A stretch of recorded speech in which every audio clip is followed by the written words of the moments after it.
Ciència, del llatí Scientia. és el conjunt de coneixements sistemàticament estructurats i susceptibles de ser articulats uns amb uns altres, bla, bla, bla, bla, bla. És a dir, aquesta necessitat que sempre has tingut d'entendre com funcionen les coses. Et fas preguntes. Et planteges una hipòtesi. Experimentes. Analitzes els resultats. Extreus una conclusió i voilà! Aquest és el mètode científic. Aquí ho tens.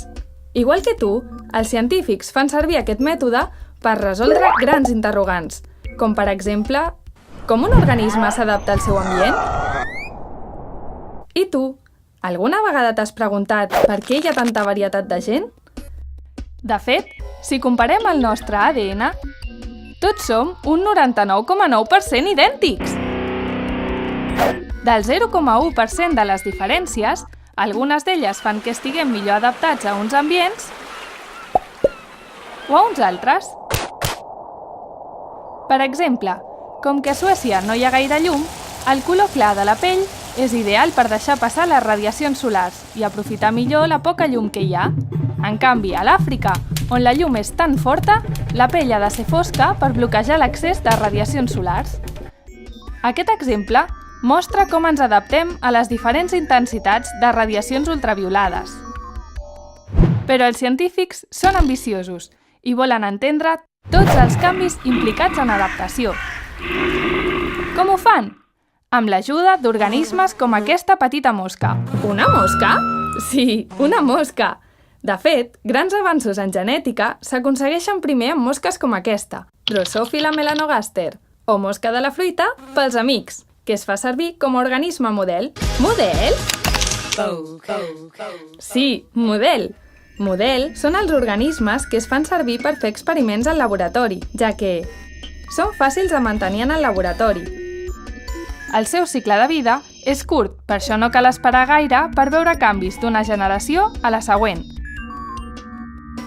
I en ser tan petites, es pot tenir una gran quantitat d'individus en un espai reduït. Sabies que aquestes mosques, igual que els homes, són originàries d'Àfrica, però actualment, igual que nosaltres, es troben a tot el món. I què es fa amb les mosques? Hi ha científics que recorren el món capturant mosques. I després, al laboratori, comparen l'ADN de les mosques africanes amb l'ADN de les mosques d'altres indrets del món per buscar-ne les diferències. Quines diferències hi busquen? Les que permeten a les mosques adaptar-se a nous ambients. De totes les diferències o mutacions, els científics de l'Institut de Biologia Evolutiva de Barcelona, en col·laboració amb científics de la Universitat de Stanford a Califòrnia, estudien les que estan causades pels elements mòbils. Elements mòbils? Sí, també coneguts com a jumping genes. Són trossos d'ADN amb l'habilitat de saltar d'un lloc a l'altre del genoma, trencant la monotonia d'una seqüència i introduint noves variacions.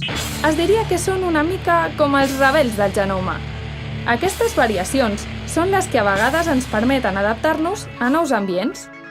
L'estudi d'aquests canvis ens proporciona informació molt important, no només per entendre l'adaptació de les mosques a diferents ambients, sinó també per entendre aspectes de la nostra vida, com ara les causes de moltes malalties, la conservació del medi ambient i la biodiversitat. És a dir, tot allò que ens envolta i que afecta el nostre dia a dia.